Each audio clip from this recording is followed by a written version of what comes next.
All right. Peace, and blessings. Haki Shakur Me, Dr. Haki Shakur Me here. Thank you for tuning in, listening in. Man. I want to take a little second. I'm going to talk about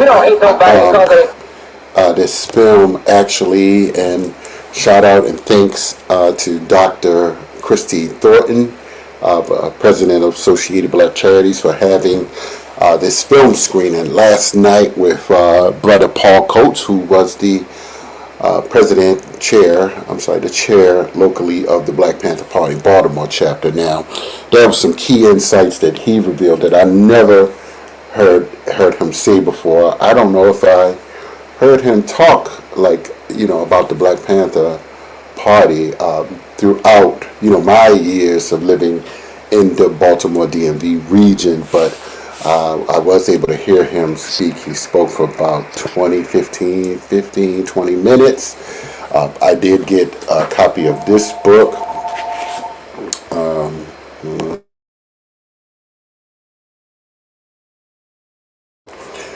The Black Panther Party Reconsidered by Charles Jones. But so we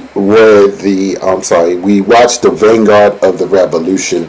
So let me just do a share screen and where you can see this trailer for that. I'll share that. Color, we hate oppression. It happened at just the right time. People began to speak up through what we now call the Civil Rights Movement. The Black Panther Party was part of this.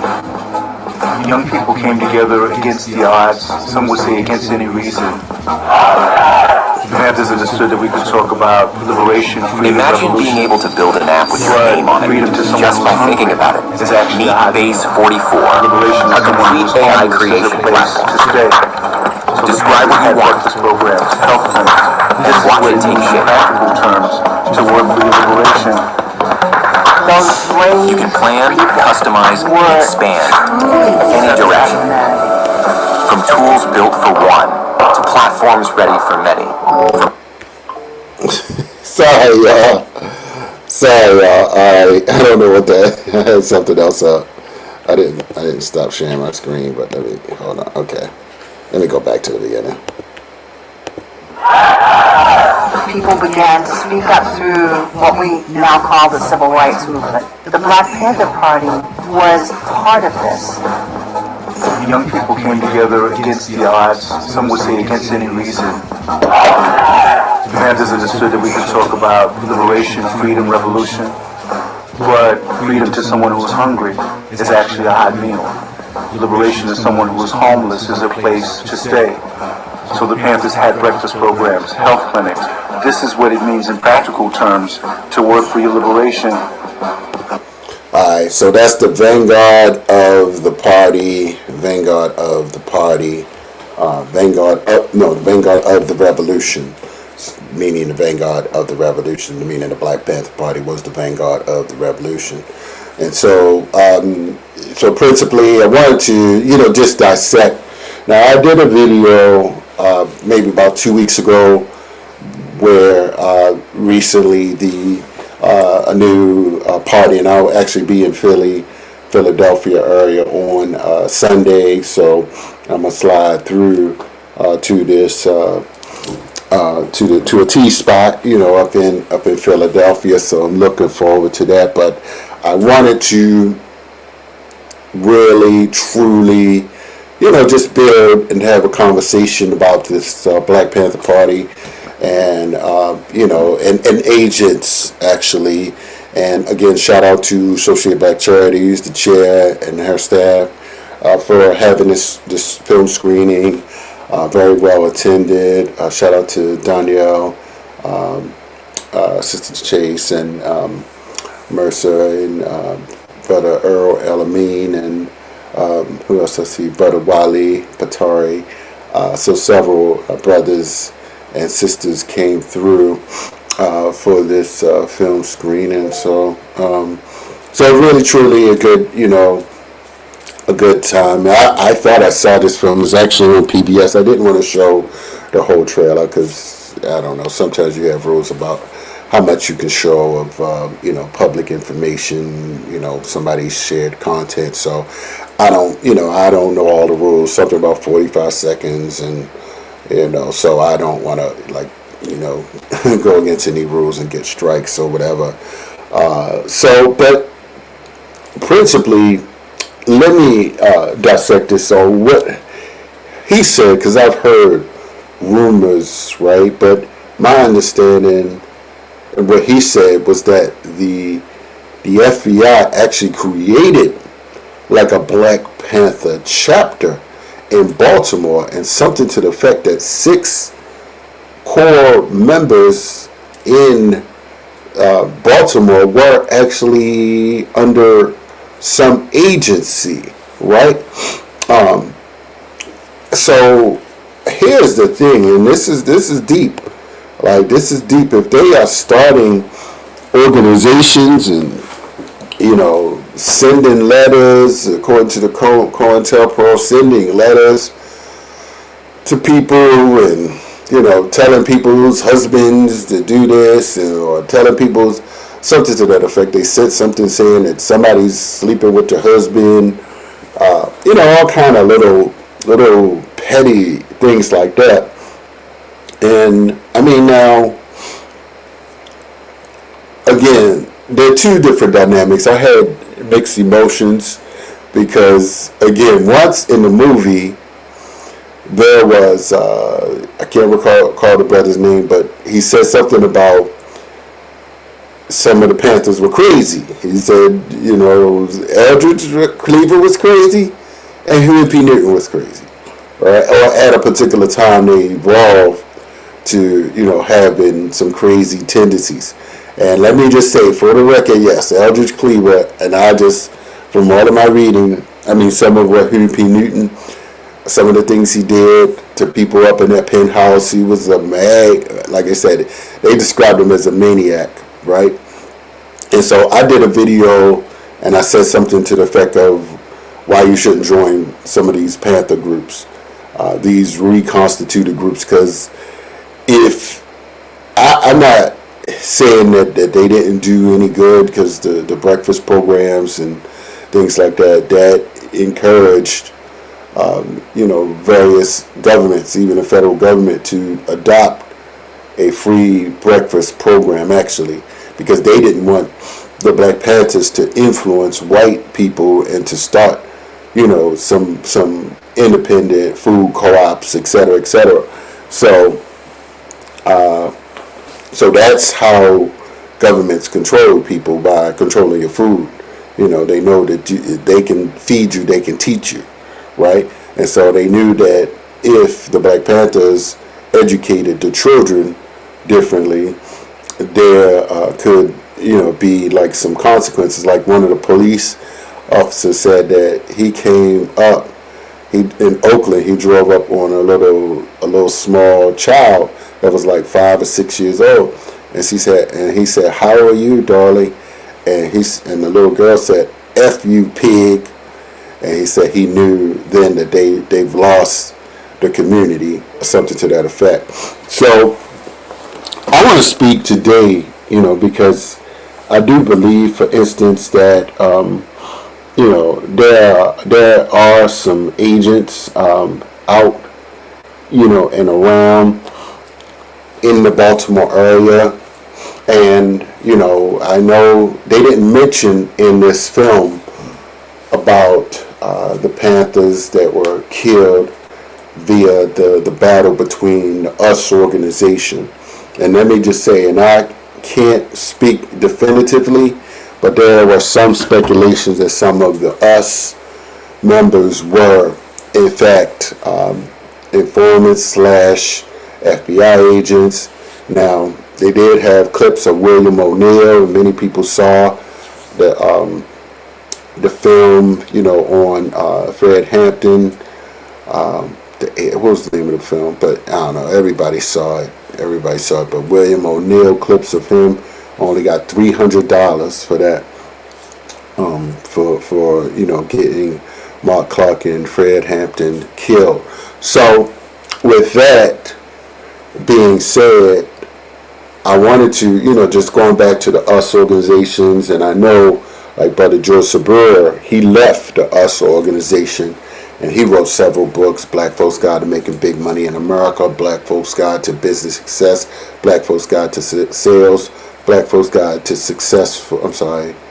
Black Male, Black Female Issues and Money Issues in Black Male, Black Female Relationships. I just wanted to plug his books as well, because he was up in Jersey area and down in Philly, old school elder, but he was a part of US organizations at a particular time. But coming up here, we had, and I know that there were some people that were part of, that group. And I don't know, like, do FBI keep people long term, or do they activate individuals and reactivate them, right? Because I suspect, for instance, in Baltimore, you have people who will do things like start altercations, right? Promote things on social media saying that we should get this person, or I'm gonna fight you, or I better not see you, or I'm gonna step to you. So we have, black, Pan-Africanists and RBGs and Black Panthers and FBAs, who in fact are, planting these agent type of seeds. And you have, even some of the Pan-Africanists, definitely in Baltimore, they aren't like too bright. They aren't too bright. They can't move. They can't see beyond both. It could be, sometimes, and I saw a clip that Eldridge Cleaver, for instance, did an interview from Algeria, and he was talking to Huey P. Newton, and he double-crossed Huey P. Newton, and I never knew this. This was a good film. This was a very enlightening film. How he double-crossed Huey P. Newton and said some shady things, like on the phone to the media, right, to double-cross Huey P. Newton, and that started the split between Eldridge Cleaver and Huey P. Newton, right? And I know that there's this brother out saying that he's Huey P. Newton's son. So, I mean, I don't get involved in that because I don't have time for real, because I think, like Paul Coates said, that some of the Panthers were crazy, and I saw, even in the film, some of the others said some of the Panthers are crazy. And this is why I said you better watch these groups, because I have experience with, one, I mean, I respect some of them, but some of them come off the streets. They haven't been reformed, so they have a criminal thug mentality, right? They have a gangster mentality, and so they infusing themselves up in now the FBA and the Pan-African, this space, and some of the half-civilized professional, like Pan-Africanists, or people who, they got a little bit of sense that, they can't intellectually move the people to another level, right? And so, and I want to say this for, the, black, civilized, halfway educated black folks who may be infused about these Panthers groups, and they, they feeling like the oppression and the repression coming against black people, and you may feel a little radical, and you may feel like you want to defend yourself. Please watch how and if you join or want to show up with these groups. Many of them, and I wanted to share some of the different trainings.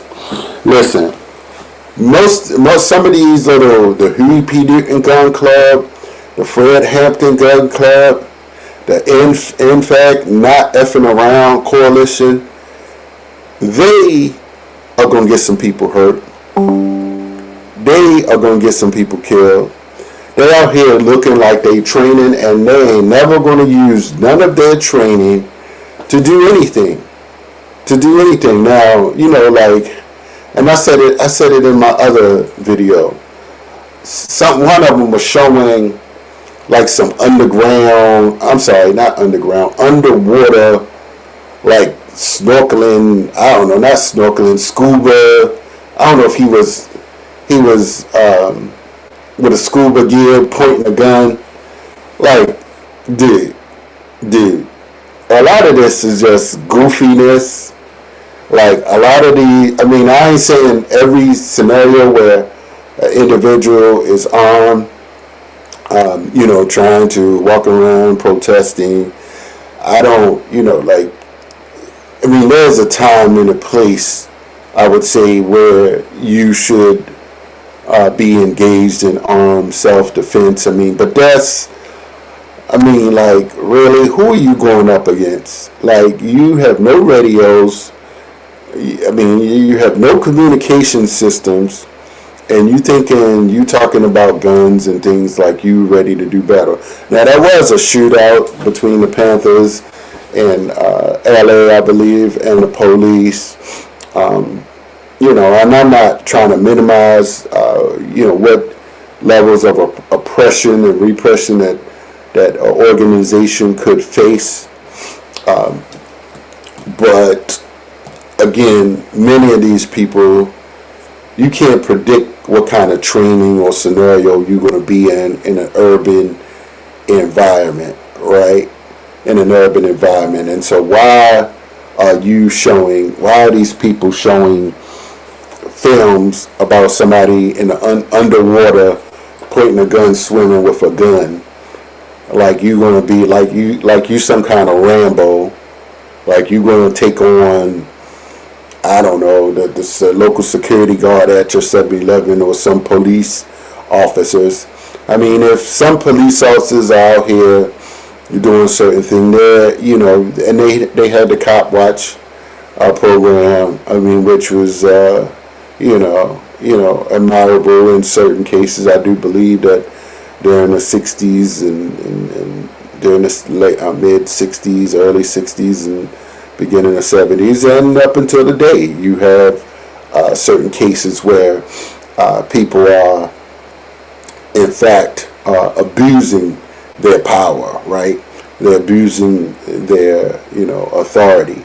So, but the question becomes, you got to watch. And one thing they said, and this is key, they said they couldn't control who was showing up, who was joining.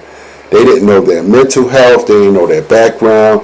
And no, I don't think they put guns in everybody's hand, but, all it takes is for one person to act and instigate, or undercover or something to instigate. And I'll give you this example. There were in Baltimore,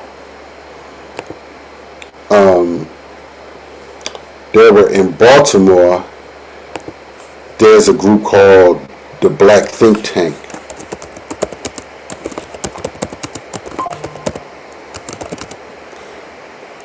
And the 4 Ds. And this is what I mean by you got to watch who you affiliate with, right? Some years ago, generally speaking, I would go to, and this is where it could have been a little stupid and dangerous for me, because I will, if a group, was trying to do something before at one time when I was in my 20s or something, I would go and get to, know different people, right? That's how you grow, right? That's how you listen and learn. But now, when you know better, you do better. But it could have got like really stupid and dangerous, right? Why do I say that? So you have the 4 Ds: Don Muhammad, David Anthony Wiggins, David Johnson Sr., and Donald Smith. David Anthony Wiggins, all of them are crazy. David Anthony Wiggins is a nut job. He is a nut job. Now, he was a nut job even someone wild and wickedly crazy, like during Muhammad, had to say, man, I gotta stop being around him. Why? I mean, I can imagine. I mean, everybody know him being online, saying all kind of wild things. But one time, he actually, let me stop this. He actually said, there's something to the effect about bombing police station. And Dar Muhammad told me, and he told me, watch myself. Now this was before they became the 4Ds, and Dar Muhammad, like, you know, became co-opted and thought it was cool to hang out with nut jobs. See, I tried to pull Dar Muhammad into some sense, but he was too far gone. See, what happens, the Nation of Islam gives you a level of superiority. You have supreme wisdom, right? Supreme wisdom. And you are God's chosen group, the tribe of Shabazz. So you get a little egotistical when you study the 120s, and you know, like the 5%. I mean, not to say that 5% is a part of that, but you start to feel like you are wiser, you have more knowledge. And granted, they do teach, and no disrespect, I certainly encourage people who may need those lessons, the self and life affirming lessons, to believe that you are the supreme being, if that's what it takes for you to transform yourself and to grow.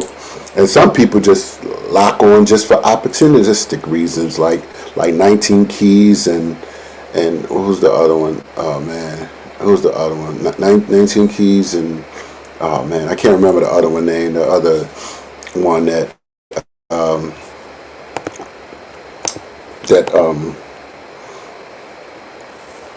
oh god, we got a FBA full. Alright, so alright, my point is FBAs weren't found at the film screening. And FBAs weren't found in Annapolis, but I mean, it's all good, bro.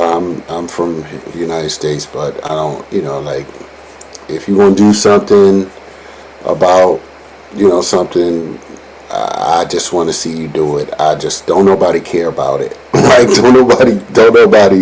ain't nobody checking. I mean, you ain't getting elected to nothing. So somebody's commenting about FBA. So, I mean, I just put you in there with the Black think tank, the 4Ds, and, nowhere to be found. Alright, so, but anyway, so, yeah, so here's the thing. This is the point I wanted to make. So, you have the Black Panthers, you have FBA, you have Pan-Africanists, all of these different groups, and nobody's like paying them that much attention like that, and I don't see that they'll ever will, because they are not well-rounded and mature enough to know their place and to know when there's a time and place to reflect upon, and you're going to be in different rooms, and you're not going to be able to transform people by bullying or trying to dominate them. So I don't think that people are just going to get up and pick up the guns and start singing songs today. So that's what I was saying about how the Black Panther Party, for instance, and even contemporary Black Panthers aren't going to get to be like valuable, because there are too many immature people, and it's possible that there are agents. And I know, for instance, in Baltimore, there definitely have been some agents, and it goes all the way back to the Garvey movement, where some of the Garveyites, Marcus Garvey had people that sabotaged his ships. And so I know, for instance, that someone like myself, I probably will have and I am aware of saboteurs and people that have made different threats at different times, and so you got to be smart enough to say, you know what, that's not how I need to live my life, and you don't want to keep showing up around people that are worthless, right? That don't have any influence. They don't have because nobody is going to follow and put their livelihood up against or for a movement that's not growing, that's not progressing. I mean, if you're thinking about survival, and some people don't have anything to lose. They have nothing, no assets, no bills, and things like that they are responsible for. No people that they are responsible for, and so this is why there are places for these different dynamics, these different movements, but ultimately, I don't perceive that many of them won't be found anywhere. And so, again, mostly individuals who are online, they're not doing anything in real places. Like that's from what I see, So to this person that's on here talking about FBA, I don't see you nowhere. I don't see none of the peoples anywhere that's getting any actual respect, and a movement that's getting actual respect where it matters. Because ultimately, if you don't have any tangible power, and we see, I'll give you this example. We see how black people, whether you call them black or FBA or you see what happened to Governor Westmore, where he was told he couldn't go to this president's meeting. Maybe it's because he's a Democrat, maybe because it's Maryland, maybe because is it because he's from Jamaica, Mr. FBA, or because he's black? So, I mean, you all, sometimes you sound like you're talking with MAGA talking points. And this is why the 4Ds and the Black Think Tank and, FBA, people want to run around organizations that aren't, accountable.